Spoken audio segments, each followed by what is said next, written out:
کیا ہو گیا ہے عنان؟ کیوں ترسی ہوئی شکلوں سے انہیں دیکھ رہی ہو؟ نبال نے جھنجھلا کر کہا۔ کیونکہ آج حیام اور مائسہ نے پارٹی میں جانا تھا اور جب سے وہ تیار ہونے کے لیے روم میں آئی تھی عنان منہ بنا کر انہیں دیکھ رہی تھی۔ کیوں نہ بناؤں منہ؟ ہاں، انہیں پتہ ہے کہ اپنی کسی پارٹی میں نہیں چاہتی میں سیاست کی باتیں دماغ گھما دیتی ہیں۔ میرا انہیں خیال کرنا چاہیے نا، میرا کیا تھا، مجھے بھی ساتھ لے جاتی پہلے چلا کر۔ اور آخر میں منہ بسور کا کہا تو نبال نے گور کا عنان کو دیکھا۔ وہ بزنس پارٹی ہے، فیملی پارٹی نہیں، ورنہ تمہیں میں کیوں نہ لے کے جاتی؟ حیام نے اپنا ڈریس بیڈ پر رکھتے ہوئے کہا، جس پر عنان منہ بسور کر اسے دیکھا اور صوفے پر لیٹ کر کشن منہ پر رکھ لیا۔ مائسہ نے اپنے ڈرامے باز بہن کی حرکتوں پر تعصب سے سر ہلایا۔ اتنے میں دروازہ ناک ہوا تو نبال نے جا کر کھولا۔ یہ کیا ہے؟ ملازمہ کے ہاتھ میں ایک خوبصورت سا گفٹ باکس دے کر نبال نے حیرت سے استفسار کیا۔ جی، یہ بسام صاحب دے کر گئے ہیں، وہ کہہ کر گئے ہیں اگر یہ ڈریس نہ پہنا تو جو دھمکی دی تھی وہ اسے پورا کرنے میں دیر نہیں لگائیں گے۔ ملازمہ جیسے جیسے بتا رہی تھی مائسہ کا چہرہ حیا اور شرمندگی سے لال پڑتا جا رہا تھا، جبکہ عنان ایک ہی جست میں اٹھ کر دروازے تک گئی اور ملازمہ کے ہاتھ سے باکس پکڑا۔ کیوں نہیں پہنے گی؟ ملازمہ کو گرکا کہتے ہوئے پلٹی، جبکہ ملازمہ اپنی میڈم کے گھرنے پر سٹپٹا گئی اور فوراً وہاں سے غائب ہوئی۔ نہیں آن، میں یہ پہنوں گی، مائسہ نے اپنی فراق آگے کرتے ہوئے کہا، جسے عنان نے جھپٹنے کے انداز میں پکڑا، جبکہ مائسہ ہنکو کی طرح اپنی بہن کا ندیدہ پن دیکھ رہی تھی اور نبال کا بس نہیں چل رہا تھا کہ اس کا سر پھاڑ دے۔ عجیب حرکتیں کر رہی تھی آج، جبکہ حیام اپنے ڈریس لے کر ڈریسنگ روم میں چلی گئی۔ یہ میں پہنوں گی، تم بسام والا ڈریس پہنو گی، سمجھی؟ عنان نے بڑی بہن ہونے کا روپ دکھاتے ہوئے کہا تو مائسہ نے گہری سانس بھر کر اسے دیکھا اور اس بات میں سر ہلایا۔ ٹھیک ہے، پہن لیں آپ، اور یہ دیں مجھے، دیکھو تو کیسی ڈریس ہے۔ مائسہ نے ہاتھ آگے کرتے ہوئے کہا تو عنان نے اس سے باکس پکڑا دیا۔ مائسہ نے بیڈ پر رکھا باکس دیکھا، جو کہ وائٹ کلر کا ہارٹ شیپ باکس تھا جس پر ریڈ کلر کی بٹر فلائز بنی ہوئی تھی۔ مائسہ نے جیسے باکس کھولا، اس میں ریڈ کلر کی بہت ہی خوبصورت فراق تھی جسے دیکھ کر وہ مبہوت ہو گئی۔ مائسہ نے فراق باہر نکالی تو وہ اس کے پاؤں تک لمبی تھی، جبکہ اوپر سے وہ سلیو لیس تھی، سینے سے شروع ہو کر کمر تک اس پہ ڈائمنڈ جڑے تھے۔ عنان نے باکس میں دیکھا تو شارٹ جیکٹ تھی جسے سینہ اور بیک مکمل طور پر کور ہو جانی تھی۔ مائسہ نے عنان کو دیکھا جو منحوس نظر سے اسے ہی دیکھ رہی تھی۔ اب آپ جائیں گی تو میں ریڈی ہوں گی نا؟ مائسہ نے دانت پیس کر کہا تو عنان نے اس بات میں سر ہلائے اور باہر کی جانب قدم بڑھائے۔ میری مانو تو جیکٹ کے بغیر ہی جانا، پھر دیکھنا کیسے آگ لگتی اس بسام راجپوت کو۔ دروازے پر جا کے پلٹ کر کہا تو مائسہ نے تعصب سے سر ہلایا کہ تبھی حیام باہر آئی، بلیک کلر کی گھیردار باربی فراق پہنے۔ وہ مائسہ کو سچ میں باربی ہی لگی۔ بہت پیاری لگ رہی ہیں آپ، بالکل باربی جیسی، مائسہ نے کھل کر مسکراتے ہوئے کہا تو حیام نے مرر میں اپنا عکس دیکھا۔ دودھیائی رنگت اس رنگ میں اور بھی کھل گئی تھے۔ چاکلیٹ براؤن بال کمر پر جھول رہے تھے، گرے آنکھیں اداسی لیے ہوئے تھی۔ ہاں بالکل باربی جیسی، حیام نے مرر میں مائسہ کو دیکھا کہا تو وہ ہنستے ہوئے ڈریسنگ روم میں چلی گئی۔ ایک ایسی باربی جو اپنے شہزادے کی تلاش میں نکلی تو پور لہو لہان ہو گئی۔ ہاردار راستوں نے پاؤں کے ساتھ ساتھ روح بھی سہم کر ڈالی۔ ایک تلخ مسکراہٹ کے ساتھ حیام نے اپنے عکس کو دیکھا۔ آنکھوں میں سرور ہے، باتوں میں غرور ہے، چل کے ڈم رنگ برنگی لائٹس اور میوزک کی تیز دھن میں ماحول کو خوابناک بنایا ہوا تھا۔ بسام جو کہ مائسہ کو پک کرنے گیا تو ملازمہ سے پتہ چلا کہ وہ اور حیام ارحم کے ساتھ چلی گئی ہیں، تب سے اپنے آپ کو انگوروں پر لڑتا ہوا محسوس کر رہا تھا۔ وہ ریش ڈرائیو کر کے پہنچا تھا لیکن وہ ابھی تک نہیں آئی تھی، جبکہ یہی حال حسام کا تھا۔ اس کا بس نہیں چل رہا تھا کہ ارحم نامی بلا کا گلا دبا دے جو ہر وقت اس کی بیوی کا سایہ ہی بنا رہتا ہے۔ بندیاں میری بندیاں لے گئی، بندیاں میری بندیاں لے گئی، تیری بندیاں چمکے۔ بسام جس کی نظر دروازے پر ٹکی ہوئی تھی، حال میں داخل ہوتی مائسہ کو دیکھ کر ساکت ہوگی۔ وہ جان لیوا حد تک خوبصورت لگ رہی تھی۔ حسام جس کی پشت دروازے کی جانب تھی اور بسام کے ساتھ کھڑے شخص سے باتیں کرنے میں مصروف تھا، بسام نے منہ کھولے حسام کے کندھے پر ہاتھ رکھ کر پیچھے کی طرف کیا تو حسام نے نہ سمجھی سے پیچھے مڑ کر دیکھا تو اس کا حال بھی بسام سے مختلف نہ تھا۔ بلیک باربی فراق میں حیام اسے آسمان سے اتری ہوئی پری ہی لگی۔ حیام کا ہر قدم حسام راجپوت کی دھڑکنوں کو بے ترتیب کر رہا تھا۔ وہ اس کی دی ڈریس پہن آئی تھی، بسام کو یہی بات سرشار کر گئی تھی۔ ابھی وہ آگے بڑھتا جب مائسا نے پیچھے سے آتے ارحم کے بازو میں اپنا بازو ڈال کر مسکرا اسے دیکھا۔ بسام کا رنگ سرد میں پھاگا بڑھتے قدم جیسے زمین میں ہی جگڑ گئے ہوں۔ وہ دونوں ارحم کے ساتھ آئی کیونکہ ارحم نے بتایا تھا کہ فائل کس کس روم میں ہو سکتی ہے، لیکن راستے میں مائسا کی طبیعت خراب ہو گئی تو انہیں کچھ دیر گاڑی روکنی پڑی۔ جیسے ہی وہ حال میں داخل ہوئی تو بسام و حسام کی خطبہ پڑتی جذباتی لٹاتی نظر دیکھا جذبس ہو گئی جب مائسا کو محسوس ہوا کہ وہ اس کی طرف ہی آنے لگا ہے۔ ہڑبڑاہٹ میں ارحم کا بازو تھام لیا، جس پر ارحم نے چونکا مائسا کو دیکھا۔ تم ٹھیک ہو مائسا؟ ارحم نے تشویش سے استفسار کیا۔ جی بھائی، لیکن آپ کو پتہ ہے نا کہ میں گھبرا جاتی ہوں، مائسا نے بمشکل مسکرانے کی کوشش کرتے ہوئے کہا۔ تو زیادہ دیر یہاں نہیں رکو گی؟ بس جیسے ہی فائل ملے پچھلے راستے سے نکل جانا، ارحم نے ہاتھ تھپتھپا کر کہا، جبکہ یہ منظر کسی کو آگ لگانے کا کام کر رہا تھا۔ ایک دم سے ساری لائٹس بند ہوگی تو ہال مکمل اندھیرے میں ڈوب گیا۔ جو مائسا لیفٹ سائڈ پر سیڑھیاں ہیں اس طرف سے جانا ہے، سامنے سے نہیں۔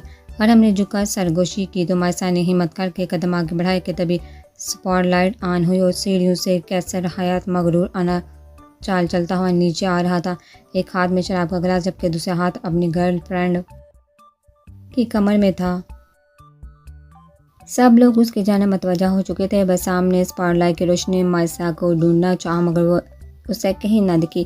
سب کے درمیان میں موجود سٹیج پر ڈانسر آنا شروع ہو گئی۔ حیام نے نفرت سے نظر پھیری، اس شخص کو دیکھ اپنے کون سے زخم یاد نہیں آئے تھے۔ ارحم جو حیام سے 2 قدم آگے کھڑا تھا، جب ویٹر نے آ کر اس کے ہاتھ میں ایک چٹ پکڑائی، ارحم نے طنزیہ مسکراہٹ سے کیسر حیات کو دیکھا جو ان کی جانب ہی دیکھ رہا تھا۔ There is a surprise for you in basement۔ چٹ پر لکھی تحریر پڑھ کر ارحم نے حیام کو دیکھا جس کے ہاتھ میں بھی ایک چٹ تھی۔ ارحم نے آنکھوں سے تسلی دی اور پھر نامحسوس انداز میں قدم پیچھے لیے اور دروازے سے باہر نکلتا چلا گیا، جبکہ حیام نے اپنی چٹ کھولی۔ 3rd فلور 2 لفظ لکھ کر حیام کو مائسا کی فکر ہوئی جو کہ 2nd فلور پر تھی۔ چٹ کو اپنے ہاتھ کی مٹھی پہ بری طرح مسلا۔ اس دوران لائٹس پھر بند ہو چکی تھی۔ یہ سارا عمل 5 منٹ میں ہوا تھا۔ حیام اندھیرے میں احتیاط سے قدم بڑھتی لیفٹ سائڈ بنی سیڑھیوں کی جانب آئی جہاں لائٹس آن تھی۔ 2 کمروں کو تو مائسا دیکھ چکی تھی اور ارحم کی ہدایت کے مطابق جو چیز عجیب لگی اسے آگے پیچھے کاٹ کے دیکھ لینا، شاید روم میں کوئی سیکرٹ جگہ ہو۔ دو رومز میں وہ ایسا کر رہی تھی، اب یہ تیسرا روم تھا جو کہ ایک سائڈ پر تھا۔ مائسا نے کبرڈرا سب دیکھ لیا مگر کہیں کچھ بھی نہیں ملا۔ اف کیا کروں؟ مائسا نے بے بسی سے کمرے میں نظر دوڑاتے ہوئے کہا کہ جب نظر واش روم کے دروازے کے رائٹ سائڈ پر لگی پینٹنگ پر گئی۔ عجیب شخص ہے، واش روم کے دروازے پر کون پینٹنگ لگاتا ہے؟ سر جھٹ کر موبائل نکال کر حیام کو میسج کرنا چاہا تو دماغ میں ایک دم سے کچھ کلک ہوا۔ عجیب، مائسا نے سر سے نظر اٹھا کر پینٹنگ کو دیکھا، اپنے قدم پینٹنگ کی طرف بڑھائے۔ اب وہ بغور پینٹنگ کو دیکھ لی تھی، ہاتھ لگا کر اسے جگہ جگہ سے چھو کر بھی دیکھ لیا تھا، پھر بھی کچھ نہیں ہوا۔ مجھے لگ رہا ہے آج مجھ میں کسی پولیس والوں کی روح آ گئی ہے جو ہر چیز پر شک کر رہی ہے۔ مسکراتے ہوئے سر جھٹکا اور ایک بار پھر کوشش کی، اسپاٹ پینٹنگ کو دونوں کناروں سے تھام کر رائٹ سائڈ کیا، پھر بھی کچھ نہیں ہوا۔ کچھ ہو نہ ہو مزہ بہت آ رہا ہے۔ ہنستے ہوئے اب لیفٹ سائڈ پر کیا تو کلک کی زوردار آواز آئی تو مائسا اچھل کر پیچھے ہوئی کہ تبھی دروازے پر 2 حصوں میں بٹ گئے۔ مائسا نے ڈرتے ڈرتے قدم اندر رکھے۔ نہیں، اگر یہ بند ہوگی۔ دماغ میں آنے والی سوچ پر مائسا جلدی سے باہر آئی اور ارد گرد نظر دوڑائی تو صوفہ نظر آئے، اسے گھسیٹتے ہوئے دیوار کے درمیان میں رکھا اور اندر داخل ہو گئی۔ ایسے لگ رہا ہے کسی جن کا کمرہ ہو۔ مائسا نے ارد گرد سرخ دیواروں اور کمرے میں ریڈ لائٹ دیکھا کہا۔ ریڈ قالین پر چلتے ہوئے مائسا الماری تک آئے۔ کمرے میں ایک جہازی سائز بیڈ اور سامنے ایک صوفہ تھا جس پر طرح طرح کی شرابیں پڑی ہوئی تھی۔ مائسا نے جیسے ہی الماری کھولی، اس میں کافی تصویروں کے البم اور چائے فائلز پڑی ہوئی تھی۔ ارحم نے فائلز لانے کو کہا تھا لیکن مائسا اس کی پکس بنانے لگی۔ اگر فائلز گم ہوئیں تو اسے پتہ چل جائے گا، پکس لوں گی تو اس کا اس طرف دھیان نہیں جائے گا۔ واہ مائسا، آج لگ رہی ہو نا ایک پولیس آفیسر کی بہن۔ ہو سے بات کرتے مائسا نے پکس بنائی اور جلدی جلدی باہر آئی۔ صوفہ پیچھے ہٹا کر اس تصویر کے پاس آئی جو بالکل پہلے جیسی ہو گئی تھی۔ اب اسے لیفٹ سائڈ پر کیا تو دیوار بند ہوگی۔ مائسا حیرانگی سے اسے دیکھ رہی تھی کہ تبھی دروازہ کھلنے کی آواز پر ساکت ہوگی۔ پیچھے پلٹ کر دیکھنے کی ہمت نہیں ہو رہی تھی، جبکہ پیچھے جو بھی تھا اب دروازہ لا کر کے مضبوط قدم لیتا مائسا کی جانب ہی آ رہا تھا۔ ڈر کی وجہ سے مائسا کا پورا وجود پسینے میں تر ہو گیا، ہاتھ پاؤں بری طرح سے کپکپانے لگے۔ ارحم جیسے ہی بیسمنٹ میں آیا وہاں کوئی بھی نہیں تھا۔ اپنے ارد گرد دیکھتے اسے کسی انہونی کا احساس ہوا، کہیں حیام اور مائسا یہ سوچ ہی سوہانی ہوتی۔ ابھی ارحم بلٹا کہ بیسمنٹ میں موجود دروازہ کھل کر کافی تعداد میں آدمی باہر آئے۔ تو تم آ ہی گئے ارحم انصاری، ان آدمیوں کے درمیان میں کھڑے شخص نے ارحم کو دیکھا کہا۔ ارحم سنجیدہ نظر سے اسے دیکھ رہا تھا اور اس آواز کو پہچاننے کی کوشش کر رہا تھا کیونکہ سب کے چہروں پر ماسک تھے۔ تمہیں کیا لگا تم ہمارے آدمی پر ہاتھ ڈالو گے؟ ہمیں پتہ نہیں چلے گا؟ حباسہ سے کیا لگاتے ہوئے کہا تو ارحم نے تمسا اور بڑی نظر سے اس کی طرف دیکھا۔ تو اب کیا تم اپنے چمچوں کے ساتھ مجھے مارنے آئے ہو؟ ارحم نے مذاق اڑاتے لہجے میں کہا تو سامنے کھڑے وجود نے غصے سے اپنی مٹھیاں بھینچی۔ جو شخص خود اپنا چہرہ دکھانے کا حوصلہ نہ رکھتا ہو وہ ارحم انصاری کو مارنے کی سازش کر کے آیا ہے۔ Very funny. ارحم نے اپنے قدم ان کی جانب بڑھاتے ہوئے کہا تو اس شخص نے اپنے آدمیوں کو آگے بھیجا، جس پر ارحم نے کہا لگایا جو شخص کو آگ لگانے کا کام کر رہا تھا۔ ارحم نے پیٹھ پیچھے ہاتھ لے جا کر ایک تیز دھار چھوٹی سی تلوار کی طرح کا آلہ نکالا جو دیکھنے میں تو معمولی تھا، جسے دیکھ کر سامنے والے تمسخر سے ہنستے۔ Sonia back to the race. تیز میوزک کی آواز بیسمنٹ تک گونجی تو ارحم نے ہاتھ گھما کر اپنی جانب آنے والے شخص پر وار کیا۔ تلوار کے آگے لگے چھوٹے چھوٹے کٹ جب اس شخص کی گردن پر بری طرح سے لگے تو اس کی دل ہراش چیخیں میوزک کی آواز میں دب گئی۔ تو نے کر دی تھوڑی دوریاں، دبا کے رکھی دل میں سو فریبیاں۔ جھوٹی محبت ہے تیری فطرت، ہر مرتبہ 100 دفعہ تو نے کیا دغا۔ مسلسل اپنی جانب بڑھتے دشمنوں کی گردن پر وار کرتا انہیں ڈیر کرتا آگے بڑھ رہا تھا۔ وہ بے وقوف تھے یا حد سے زیادہ خود کو طاقتور سمجھتے تھے۔ انہیں تھا کہ وہ یہاں پارٹی میں بنا پسٹل کے آئے گا تو ان کا مقابلہ تو وہ نہیں کر سکے گا، اسی لیے بے وقوف خود بھی خالی ہاتھ آ گئے۔ جب ان کے درمیان میں کھڑے شخص نے اپنے بچاؤ کے لیے ارد گرد نظر دوڑائی۔ سالو وار کرو تم سب سے، ایک شخص نے ہی سنبھالا جا رہا، اپنے آدمیوں پر چلا کر کہا تو ارحم نے اپنی تلوار نیچے پھینک دی اور ہاتھ سے قریب آنے کا اشارہ کیا۔ نشہ تیرا نشیلا نشیلا ہے، اللہ دہائی ہے پھر جان پر آئی ہے۔ اپنی طرف بڑھتے ہاتھ کے وار کو نیچے جھک کر ضائع کیا اور پیچھے کو پلٹ کر اپنے دونوں ہاتھوں میں اس شخص کے بازو پکڑ کر ایک ہی جھٹکے میں توڑ دی۔ اب تو تباہی ہے، ہاں تیرے پیار میں۔ حیام جیسے ہی اوپر آئی تو وہاں کوئی بھی نہیں تھا۔ تمہیں پتہ ہے حیام راجپور، تمہارے اس دلکش وجود نے کتنا تڑپایا ہے مجھے۔ اپنے پیچھے سے آنے والی آواز پر حیام سرت سے پلٹی۔ کون ہو تم؟ اندھیرے میں وہ اس شخص کا چہرہ نہ دیکھ پائی۔ تمہارا عاشق، جب سے تمہیں دیکھا ہے ساری دنیا کا حسن تمہارے آگے بے معنی لگتا ہے۔ یہ آواز کہاں سنی تھی میں نے؟ کہاں؟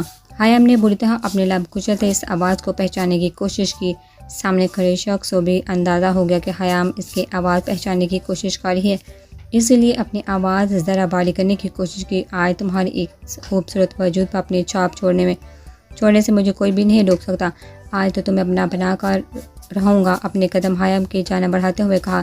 جبکہ حیام سپاٹ نظروں سے اسے دیکھ رہی تھی، اسے اندازہ ہو گیا تھا کہ وہ اپنی آواز بدلنے کی کوشش کر رہا ہے۔ پچھلے 7 سال سے یہ دل کا مرد تمہاری قربت کے لیے بے چین ہوا پڑا، حیام کے روبرو آ کر کہا۔ جبکہ چہرے پر رومال بندھا ہوا تھا اور ہری آنکھیں ہوس لیے حیام کو دیکھ رہی تھی۔ جب حیام نے بنا اسے سمجھنے کا موقع دیے اس کے ناک پر وار کیا تو درد سے بلبلاتے ہوئے وہ 2 قدم پیچھے ہوا۔ اور تمہیں لگتا ہے کہ میں تمہیں کامیاب ہونے دوں گی؟ اس کے پیٹ میں اپنے جاگر میں مقید پاؤں سے ٹھوکر ماری۔ اسے یقین تو نہیں تھا مگر تھوڑا سا آئیڈیا تھا کہ صورتحال خراب بھی ہو سکتی ہے، اسی لیے ہیل کی جگہ جاگرز پہن لیے۔ اتنے لمبے فراق کے نیچے سے تو ویسے بھی نظر نہیں آنے تھے۔ ابھی حیام دوبارہ اس پار وار کرتی کہ اس شخص نے حیام کی اپنی طرف بڑھتی ٹانگ کو پکڑ کر جھٹکا دیا، تب وہ منہ کے بال نیچے گری۔ حیام حسام کی گرجدار آواز پر سامنے والے نے ہڑبڑا کر دیکھا اور وہاں سے بھاگ گیا، جبکہ حسام جو حیام کو ڈھونڈتا ہوا اوپر آیا تھا، کسی شخص کو حیام کو گراتے دیکھ ایک دم سے چلایا، جبکہ حیام نے حسام کی آواز کو نظر انداز کر کے اندھیرے میں غائب ہوتے شخص کو دیکھا۔ ابھی وہ اٹھ کر اس کی جانب بڑھتی جب حسام نے بازو سے پکڑ کر اپنی جانب کھینچا۔ اس اچانک آواز پر حیام حسام کے چوڑے سینے سے ٹکرائی جو پریشان نظروں سے اسے دیکھ رہا تھا۔ تمہیں لگی تو نہیں کہیں؟ کندھوں سے تھام کر اپنے سامنے کر کے فکر مندی سے حسام اس کا جائزہ لینے لگا۔ نہیں میں ٹھیک ہوں۔ حسام نے اپنے ہونٹ خشک پڑتے ہونٹوں پر زبان پھیر کر کہا تو حسام نے اس کے چہرے کی طرف دیکھا۔ خوبصورت چہرے پر اس قدر پسینے کے چھوٹے چھوٹے قطرے واضح ہو رہے تھے، ریڈ لپسٹک سے سجے ہونٹ ہلکے ہلکے کپ کپا رہے تھے۔ حسام سمجھ نہیں سکا کہ یہ ڈر کے باعث یا اس کی قربت کی وجہ سے۔ میں مائسا کو دیکھتی ہوں، حسام کا ہسار توڑ کر قدم سیڑھیوں کی جانب بڑھائے۔ وہ جو حیام کو دیکھنے میں ماہر تھا، اس کے ہسار توڑنے پر چونکا اور سیڑھیوں کی جانب بڑھتی حیام کو دیکھا اور پھر آج اس کا ہسار توڑ گئی تھی۔ غصے کی شدید لہر حسام کو اپنے وجود میں سرد کرتی ہوئی محسوس ہوئی۔ تن فن کرتا حیام کے ساتھ پہنچا۔ وہ جو سیڑھیاں اتر رہی تھی بازو سے تھام کا اوپر کو کھینچا اور بنا حیام کو سمجھنے کا موقع دیا اس کے ہونٹوں پر جھکایا، جبکہ حیام نے خود کو گرنے سے بچانے کے لیے ریلنگ پر اپنے دونوں ہاتھ رکھے۔ اپنی سانسیں حیام کی سانسوں میں بری طرح سے الجھا کر اس کی کمر پر اپنی گرفت سے ساتھ کر دی۔ حیام کو حسام کو انگلیاں اپنی جلد میں پیوست ہوتی محسوس ہوئی، جبکہ وہ پوری شدت سے جھکا حیام کی سانسیں بند کرنے کے در پہ تھا۔ اپنی بند ہوتی سانسوں کو محسوس کر کے حیام نے ایک ہاتھ سے حیام کے کندھے پر رکھ کر اسے روکنے کی کوشش کی، جس نے حیام کا ہاتھ اپنے کندھے پر ہٹا کر اپنے ہاتھ میں قید کر لیا۔ حیام کے ہونٹوں کو اپنے دانتوں تلے دبا کر پیچھے ہٹا تو حیام ریلنگ پر جھکی گہرے گہرے سانس لینے لگی۔ جب حسام نے بنا اس کی حالت کی پرواہ کیا بازو سے پکڑ کر اوپر کی جانب قدم بڑھائے، ایک روم کا دروازہ کھول کر دیکھا، اس میں کسی کو موجود نہ پا کر حیام کو لیے اندر داخل ہوا۔ دروازہ لاک کیا، دروازہ بند کر کے حیام کی طرف دیکھا جو نم نگاہوں سے حسام کو ہی دیکھ رہی تھی۔ حیام کو بازو سے پکڑ کر دروازے کے ساتھ پن گیا۔ بس حیام، اس سے زیادہ حسام راجپوت تمہاری بے رخی برداشت نہیں کر سکتا۔ دبے دبے لہجے میں حیام کے چہرے پر گرا کر کہا تو حیام کو اپنی جان نکلتے محسوس ہوئی۔ نم ہوتی پلکیں اٹھا کر حسام کو دیکھا جو غصے سے گہرے گہرے سانس پڑتا حیام کو ہی گھور رہا تھا۔ تم غلط سمجھ رہے ہو۔ حسام اپنا ہاتھ حیام کے بائیں گال پر رکھتے ہوئے کہا، جس نے حیام کا ہاتھ پکڑ کر اس کا رخ اچانک سے دروازے کی جانب کیا۔ لیکن اب بہت دیر ہو گئی ہے۔ مسز حیام کے کان میں سرگوشی کر کے کان کی لو کو دانتوں میں لے کر ہلکے سے دبایا، جس کے باعث حیام کی سسکی خاموش فضا میں گونجی۔ حیام کے بالوں میں اڑتی محصور کن خوشبو میں سانس بھر کر نے ایک طرف کیا تو نظر کے سامنے فراق کی زپ آئی۔ حسام نے اپنا ہونٹ دانتوں تلے دبا کر حیام کی طرف دیکھا جو مسلسل اپنے ہاتھ چھڑوانے کی کوشش کر رہی تھی۔ چہرے پر گلال بکھرا ہوا تھا۔ جب حسام نے ایک ہی جھٹکے میں زپ کمر سے نیچے تک کر دی، حیام نے صدمے کی کیفیت میں گردن موڑ کر پیچھے دیکھا تو نظریں حسام کے جسم میں لوٹاتی نظروں سے ٹکرائی جو مہمور نظروں سے حیام کی طرف دیکھ رہا تھا۔ حیام کو اپنی ریڑھ کی ہڈی میں سنسناہٹ محسوس ہوئی۔ اپنے ہاتھ کی پشت حیام کی کمر پر پھیرتے ہوئے اسے کپ کپانے پر مجبور کر دیا۔ ہاں پل پلیز نہیں، کپ کپاتے لہجے میں حیام نے بے بسی سے کہا۔ بالکل نہیں مسز بوجل گمبھیر آواز میں سرگوشی کرنے کے ساتھ اپنے دونوں ہاتھوں سے فراق کندھوں سے کھسکا دی اور اپنے تشنہ لب حیام کی گردن پر رکھ دیے، جبکہ دونوں ہاتھ حیام کے پیٹ پر باندھ کر گرفت سخت کر دی۔ اپنی کمر پر جا بجا حسام کے دہکتے ہونٹ کا لمس محسوس کر کے حیام کو اپنی جان نکلتی محسوس ہوئی۔ سانس دھونکنے کی مانند چل رہی تھی، جبکہ حسام پوری شدت سے اپنی جنونیت حیام پر ظاہر کرتا اس کے لمس کو روح تک محسوس کر رہا تھا۔ کمر سے تھام کر حیام کا روح اپنی جانب کیا۔ حیام نے اپنے دونوں ہاتھ حسام کے ہاتھوں پر رکھ دیے اور حیام اور شرم سے بوجھل ہوتی نظروں سے حسام کی جانب دیکھا جو گہرے گہرے سانس لیتا سر حیام کے سر سے ٹکا چکا تھا۔ حسام کی ڈارک کلون کی خوشبو حیام کو اپنے حواسوں پر چاہتی محسوس ہوئی۔ آنکھیں خمار کی سرخی لیے ہوئے تھی۔ تم سے عشق ہے حسام راجپوت کو تمہاری ناراضگی برداشت کر سکتا ہے، دوری نہیں۔ تم مطلب پرست کہو یا مجھے یا کچھ بھی، آئی ڈونٹ کیئر، کیونکہ تم میری ہو، تمہاری روح مجھ سے جڑی ہے تو تمہیں جسموں کی دوری بنانے کی اجازت نہیں۔ مسز آگ سے آنچ لیے لہجے میں کہہ کر اپنے لب حیام کے شہ رگ پر رکھ دیے۔ حیام کو اپنا آپ جذبات کی رو میں بہتا محسوس ہوا۔ اپنے دونوں ہاتھ حسام کی گردن کے گرد باندھ دیے۔ حیام کی پیش قدمی پر حسام نے کمر پر گرفت ساتھ کر کے اسے خود میں بیچ لیا، کندھوں سے ہونٹوں کا سفر پال میں طے کیا۔ حسام کی شدت پر حیام نے اس کے بالوں میں اپنی انگلیاں الجھا دی اور حسام کی شدتوں میں اس کا ساتھ دینے لگی۔ نہ جانے کب تک وہ ایک دوسرے کی خوشبو میں کھوئے رہے، جب حیام نے تھک کر اپنے ہونٹ جدا کیا اور سر حسام کے کندھے سے ٹکا دیا۔ کمرے کی منحوسی خاموشی میں دونوں کی دھڑکنوں اور تیز دھونی کی مانند چلتی سانسوں کا شور برپا تھا۔ حیام کو کندھوں سے تھام کر اپنے سامنے کیا تو اس کی گردن سے کندھے تک اپنی شدتوں کے نشان دے کر ہونٹ تلے لب دبایا۔ اگر تم مجھ سے پوچھو مجھے سب سے زیادہ کیا پسند ہے تو میرا جواب ہوگا تمہارے وجود پر میری شدت کو واضح کرتے یہ نشان۔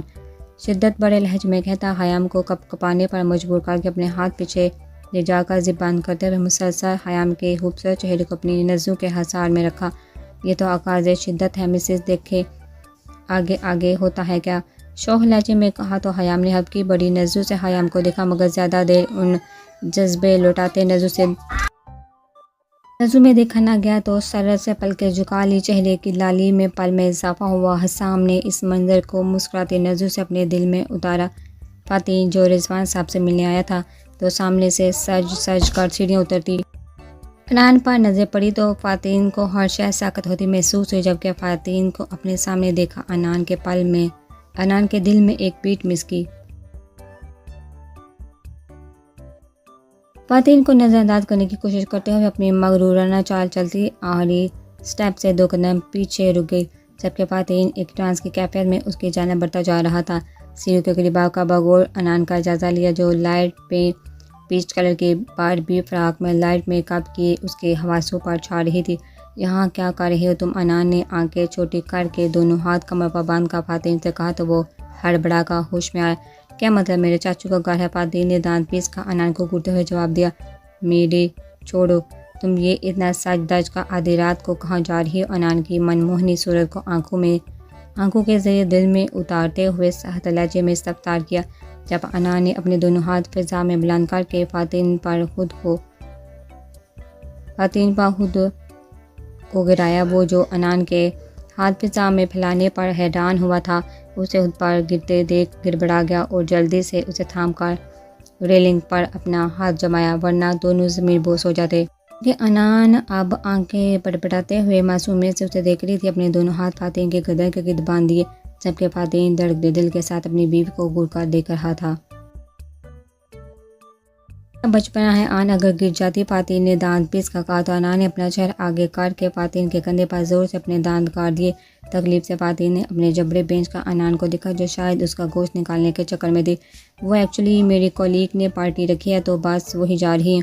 کیسی لگ رہی ہوں؟ آنکھیں پٹپٹاتے ہوئے بتایا، اور آخر میں ریئلی مائی اینگری برڈ، تم کیوں چاہتی ہو یہ تمہارے کولیگ کی پارٹی کو اس کے جنازے میں بدل دو؟ سخت لہجے میں ایک لفظ چھپا کر کہا تو عنان نے اپنی آنکھیں گھمائی، جیسے کہنا چاہتی ہو جو مرضی کہو۔